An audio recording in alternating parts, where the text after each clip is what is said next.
تو ناظرین ایک اور بات جو اس میں ہے تھوڑی سی وضاحت جس کی ضروری ہے وہ یہ ہے کہ حضرت اقدس مسیح علیہ السلام جو ہم کہتے ہیں کہ عیسائیوں کو دندان چکن جواب دی ہے، عیسائیوں کو جو ہے وہ ایسے جواب دیے کہ یورپ تک کے پادری خاموش ہو گئے، تو یہ سب کے سب حضور نے اسلام کی حقانیت ثابت کرتے ہوئے دیے. اس میں کوئی اپنا ذاتی آرگیومنٹ نہیں تھا، بلکہ دین اسلام کی حقانیت ثابت کرنے کے لیے عیسائیوں اور دیگر مذاہب کو حضرت اقدس مسیح موعود علیہ السلام نے تمام عمر ایسے جواب دیے کہ جن کا جواب نہ وہ آج تک دے سکے نہ آئندہ کبھی دے سکے گا. تو ناظرین پاکستان میں اس وقت جو صورتحال ہے، پروگرام کے آغاز میں بھی میں نے پاکستان کے میڈیا کے حوالے سے بات کی. میڈیا کیا ہر سطح پہ ہر لیول پہ ہم دیکھتے ہیں کہ جماعت احمدیہ کے ساتھ ایسا ایک امتیازی سلوک کیا جاتا ہے جو کہ انتہائی اگریسو ہے، اس کے اندر وائلنس بھی شامل ہو جاتا ہے، احمدیوں کی جان تک لینے سے نہیں چکا جاتا. تو ہم نے سوچا کہ پاکستان کے جو وفاقی وزیر ہیں برائے مذہبی امور، وہ یقیناً پاکستان میں مذہب کی صورتحال کے بارے میں کوئی نہ کوئی اپنا پوائنٹ آف ویو تو رکھتے ہوں گے. تو ہم نے سید حامد سعید کاظمی صاحب سے بات کی جو کہ پاکستان کے وفاقی وزیر برائے مذہبی امور ہیں. اس وقت یہ ریکارڈڈ انٹرویو ہم آپ کی خدمت میں پیش کریں گے. جی السلام علیکم حامد سعید کاظمی صاحب. جی وعلیکم السلام. جی کاظمی صاحب، آپ ہمیں یہ بتائیں، آپ پاکستان کے وفاقی وزیر ہیں مذہبی امور کے، تو آپ پاکستان میں اس وقت جو مذہب کی جو صورتحال ہے اور جس طرف یہ جاتا ہوا نظر آ رہا ہے اس کو آپ بحیثیت ایک وزیر کے کس طرح دیکھتے ہیں؟ دیکھیے گزارش یہ ہے کہ پاکستان میں یہ ایشو بہت پہلے سے شروع کیا گیا تھا جب شیعہ سنی فساد کے نام پر یہ مسئلہ کھڑا کیا گیا تھا، اور اس وقت اس حوالے سے فورسز بھی بنی جو اب کل عدم ہیں تنظیمیں، اور چونکہ پاکستان میں میجورٹی سنی حضرات کی ہے تو اس لیے ایک طرح سے جو لوگ سنیت کے نام کا نعرہ لگا رہے تھے ان کو ایک اپر ہینڈ اور پریولیج بھی نظر آیا. لیکن آہستہ آہستہ یہ چیز with the passage of time ظاہر ہو گئی اور لوگوں پر کھل گئی کہ یہ صرف شیعہ سنی مسئلہ نہیں ہے. کیونکہ اگر یہ شیعہ سنی فساد ہوتا تو یہ مسجدوں میں ہوتا، یہ گلیوں میں ہوتا، کوچوں میں ہوتا، محلوں میں ہوتا، جہاں شیعہ سنی رہ رہے ہیں وہاں ہوتا. لیکن ان کالونیز میں تو لوگ سکون سے رہ رہے ہیں اور یہ مسجدوں میں اور امام بارگاہوں میں جا کر فساد کر رہے ہیں. تو اس کا مطلب یہ ہے کہ یہ معاملہ صرف سیکٹیرین نہیں ہے، اس کے پیچھے کچھ اور ایلیمنٹس ہیں. لیکن آج اگر جبکہ ویسے تو دین اور مذہب کو ہم نے زینت طاق نسیاں کر دیا ہے اور ہم دین پر عمل کرنے کے لیے تیار نہیں ہیں، اور ہمارا جو زندگی کے جو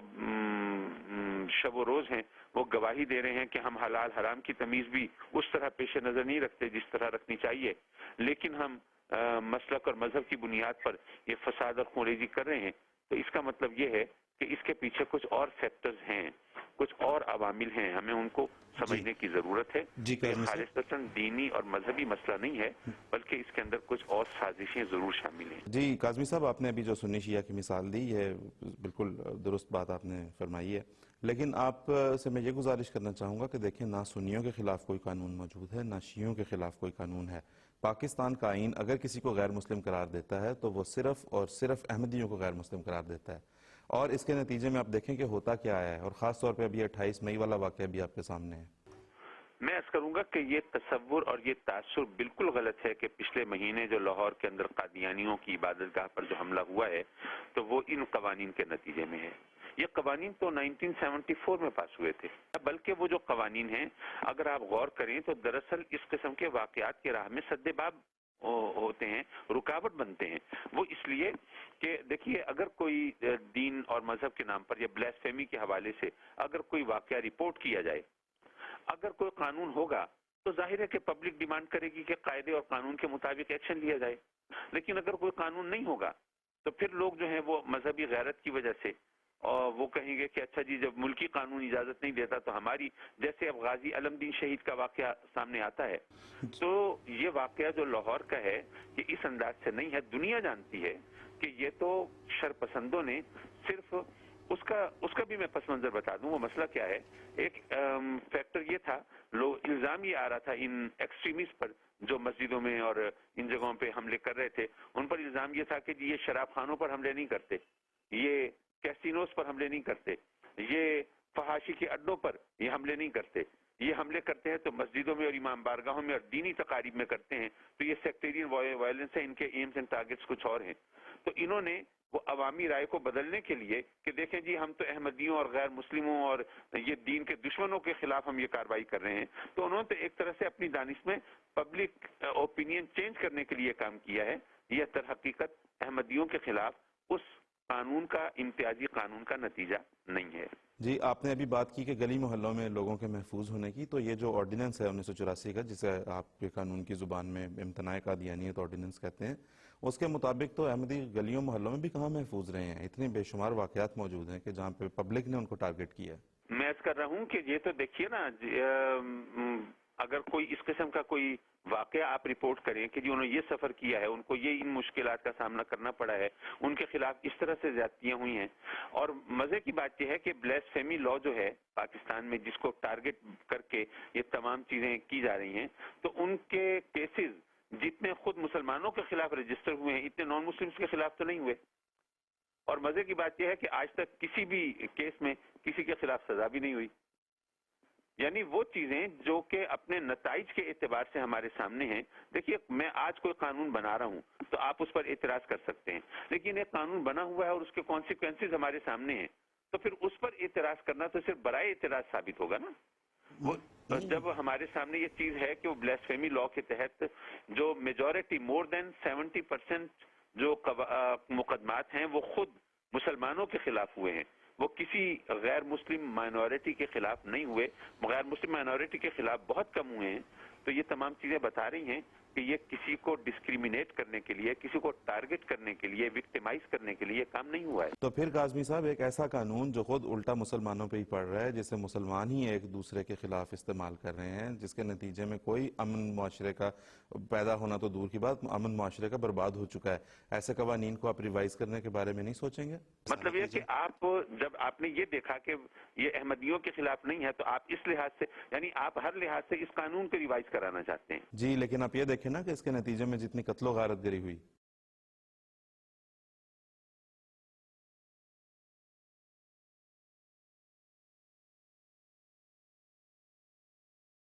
میں یہ عرض کروں گا یہ امپریشن بالکل غلط ہے کہ اس کے نتیجے میں قتل و غارت گری ہوئی ہے۔ میں عرض کروں گا کہ آج آپ اس قانون کو ختم کر دیں، پھر آپ دیکھیے کہ ملک میں کیا حالت ہوتی ہے، اس لیے کہ پھر جب ملکی قانون نہیں ہوگا، کوئی شخص کسی کے خلاف شوشہ چھوڑ دے گا، اس نے یہ بکواس کی ہے، اس نے ایسی بات کی ہے، تو وہ ہر شخص جو ہے وہ کہے گا کہ ملکی قانون کے اندر تو کوئی شک ایسی نہیں ہے، اس کو سزا نہیں دی جا سکتی، تو پھر مجھے اپنا مذہبی فریضہ ادا کرنا ہے، پھر تو قتل و غارت گری کا وہ طوفان کھڑا ہوگا، اسے کوئی روک نہیں پائے گا۔ تو کاظمی صاحب، وہ تو لوگ اب بھی مذہبی فریضہ سمجھ کے ادا کر رہے ہیں۔ طرح نہیں ہے، میں یہ عرض کر رہا ہوں نا کہ بلیسفیمی لا جو ہے اگر اس کو صحیح طور پر امپلیمنٹ ہونے دیں تو پھر ایسی صورت کبھی نہیں ہوگی۔ اب جیسے گوجرا کے اندر جو کچھ ہوا، اب وہ اس کے حوالے سے جو نتائج سامنے آئے تو کرنے والے وہ خود شرمندہ ہوئے، لیکن اس قسم کے کتنے واقعات ہیں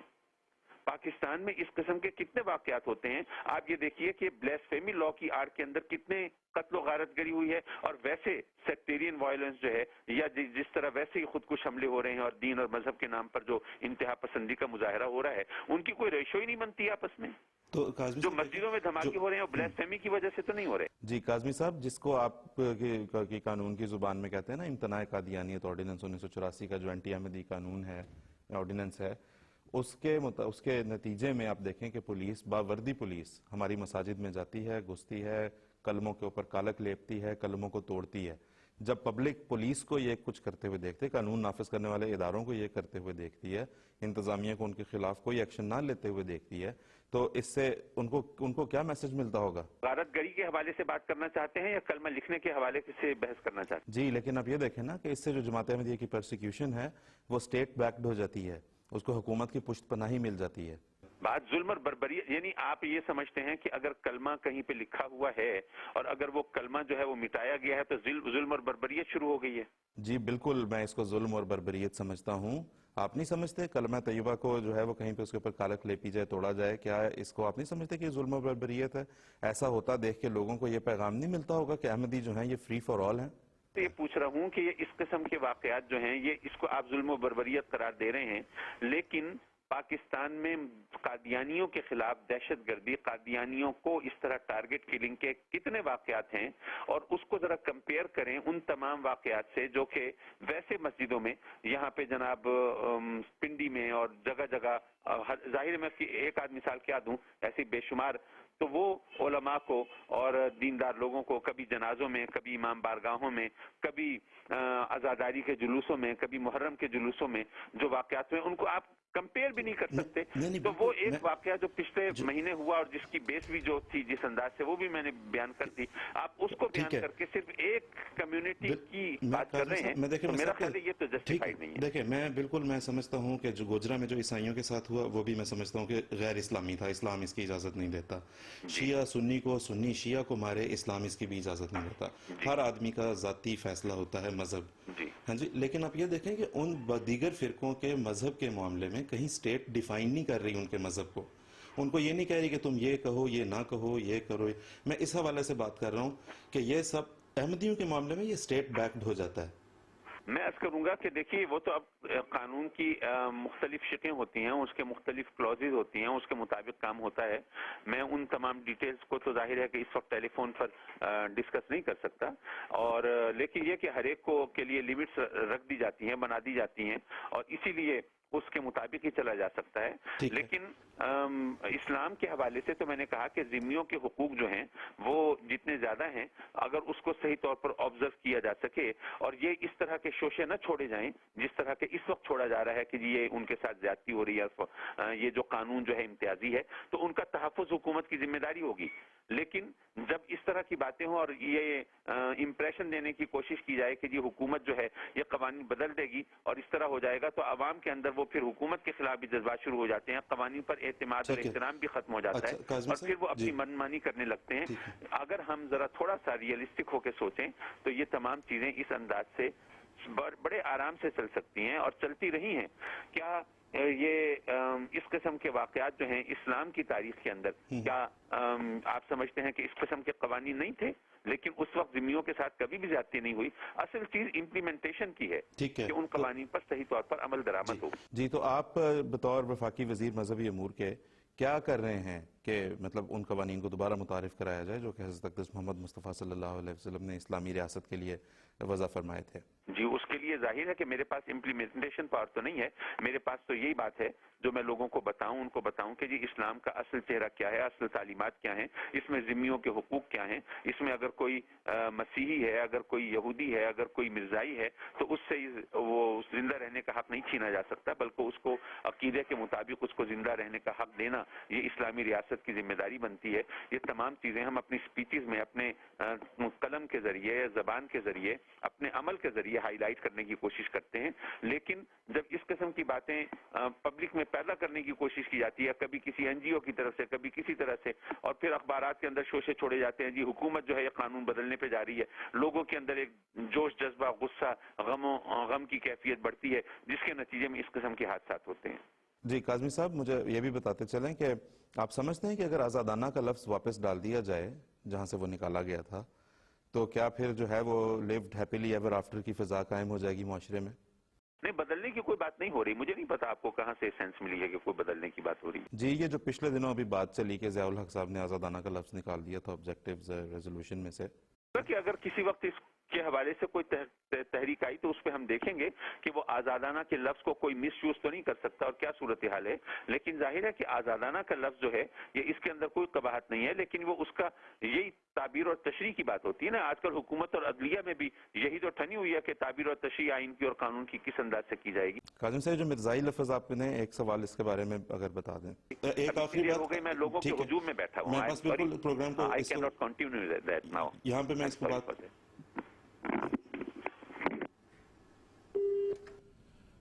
یہ ناظرین اختتام ہوا اس گفتگو کا جو ہم نے کاظمی صاحب کے ساتھ کی. میں ان سے آخر پہ پوچھنا چاہ رہا تھا کہ جب احمدیوں کو مرزائی کہہ کر پاکستان کا ایک وزیر بلائے گا